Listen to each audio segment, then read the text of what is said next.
नमस्कार. तर आपण मागच्या व्हिडिओमध्ये आपण हँगर डेक आणि फ्लाईट डेक केला होता. तर यावेळेस आपण आता लॉन्ड्री कशी असते, गॅलरी कशी असतात, सिक बे कसे असतं आणि इंजिन रूम अजून वेगवेगळे जे डेक्स असतात ते ते ते कुठे कसे असतात, कॅप्टन कुठे बसतो ते सगळं सांगणार आहे. आणि आता आपण चाललो आहोत आईसलँडवर. फ्लाईट डेकचा जो आईसलँड आहे त्याच्यावर चाललो आहे. तर चला जाऊया. असे एका केबिनमधून दुसऱ्या केबिनमध्ये जायला असं त्यांचे छोटे छोटे शिड्या, छोटे छोटे रस्ते असं होतं. आणि त्यांचे पाईप्स वगैरे असं त्यांचं सामान वगैरे तुम्हाला दिसत आहे इकडे.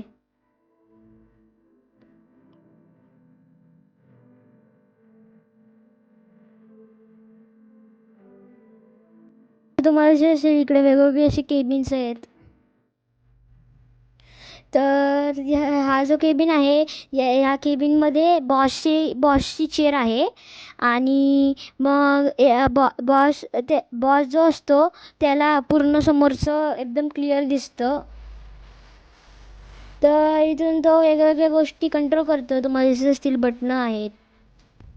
तर या केबिनमधून पूर्ण समोरचं जेवढं आहे शिप आणि अजून कोणी पुढून येतं आहे का ते सगळं दिसतं आहे. तर या शिपमध्ये 1500 टेलिफोन आहेत. 30,000 लाईट त्यांनी फिक्स केलेले आहेत. आणि या शिपमध्ये 4500 क्रू मेंबर्स असतात. तुम्हाला असे इथे किती वायरी त्यांचे इक्विपमेंट त्यांनी यूज केलेले आहे. अजून बटणं आहेत. तर मला आता कळालं की शिप अशी सहजासहजी नाही चालत. खूप बटणं, वायरी आणि सगळं असतं.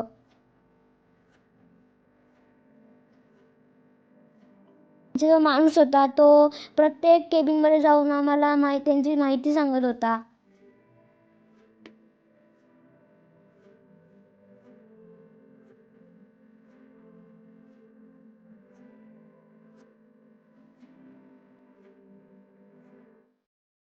तो मध्ये मध्ये इन्स्ट्रक्शन देत होता, म्हणजे खाली वाकून या, वरती लागेल.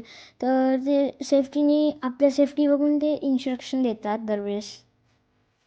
त्या शिपचं पूर्ण जे वजन आहे त्यांच्या सगळ्या गोष्टी वगैरे मिळून ते पूर्ण 69,000 टन्स आहे. त्यांचे टोटल 2000 कंपार्टमेंट्स आहे. आणि हे जे शिप आहे ते 2004मध्ये मिडवे म्युझियम असं म्हणून ओपन केलं होतं, त्यांना पाहता यावं म्हणून. इकडे अमेरिकेमध्ये जरी पेशंट कोरोनाचे कमी झाले आहेत तरी पण त्यांनी इथे जागोजागी प्रत्येक डेकमध्ये सॅनिटायझर्स ठेवले होते, म्हणजे आपल्या सेफ्टीसाठी. 1945मध्ये ते पूर्ण वर्ल्डमधलं लार्जेस्ट शिप होतं. ते त्यांचं सॅनडिएगो हार्बरचा किंवा अजून वेगवेगळे मॅप होते. माणूस आम्हाला दर केबिनकडे गाईड करत होता, तिकडे थांबवत होता, माहिती सांगत होता आणि मग पुढे जात होता. आता दिसत असेल खाली फ्लाईट डेक आहे. इथे त्यांनी अशी टेलिस्कोप आणि कंपास ठेवलेला आहे. आणि हा जो एरिया आहे तो आपल्याला बाहेर ते जे प्लेन जे कसे उडत आहेत ते बघण्यासाठी हा एरिया आहे. तर हा जो आहे तो केबिन तो कॅप्टनचा केबिन आहे.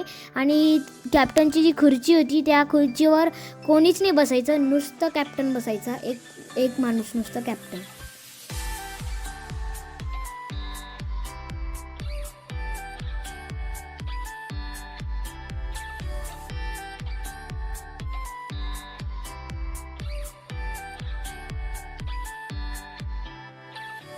अशी खूप छान कॅप्टनचं केबिन होतं. तर तिथे असं शिप टर्न करण्यासाठी एक व्हील होतं, ते पण मी पाहिलं. शिप काय अशी सहजासहजी फिरत नाही, ती खूप जड होतं आणि त्याला फिरवायला खूप ताकद लागते. त्यांनी अशी त्यांची माहिती लिहिली आहे, म्हणजे ती शिप अशी किती आपल्या शिपपासून किती लांब आहे. आणि मग क्रू मेंबरची नेम्स लिहिले आहेत. तर शिप कोणत्या स्पीडने चालली आहे, कुठे चालले आहे ते पण त्यांनी तिकडे इक्विपमेंट दिले आहेत चेक करायला.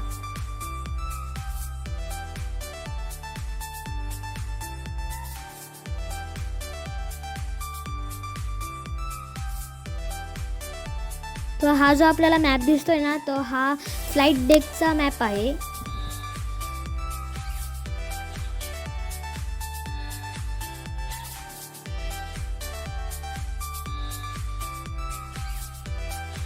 तर आपलं आता कॅप्टनचं केबिन बघून झालेलं आहे, म्हणून आणि वेगवेगळे अजून केबिन बघून झालेले आहे, म्हणून आपण चाललो आहोत बिलो डेकला.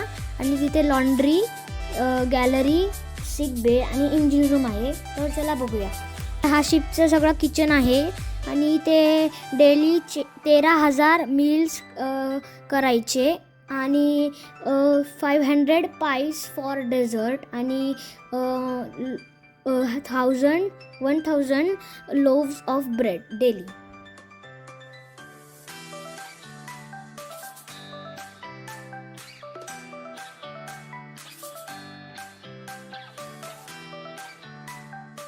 ही ते कॅप्टनची झोपायची आणि डेस्क आहेत. झोपायची रूम आहे आणि डेस्क आहे. वेगवेगळे असे क्रू मेंबर्सचे किंवा ऑफिसर्सचे असे केबिन्स होत्या.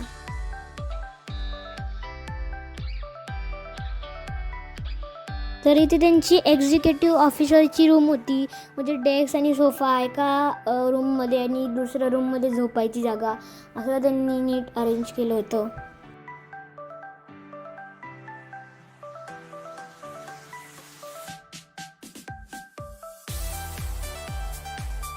तर हा असा डायनिंग एरिया आहे.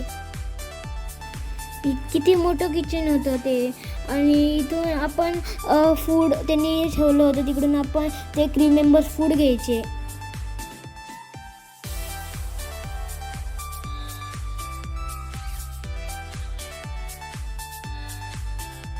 वर्षामध्ये 80,000 हेअरकट व्हायचे.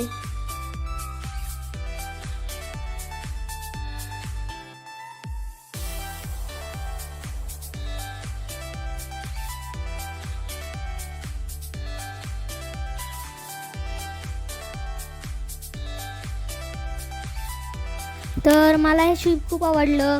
मी फाईट डेक पाहिला, हँगर डेक पाहिला, बिलो डेक पाहिला, त्याच्यामध्येच लॉन्ड्री, गॅलरी आणि सिक बे, इंजिन रूम सगळं पाहिलं आणि मला हे खूप आवडलं.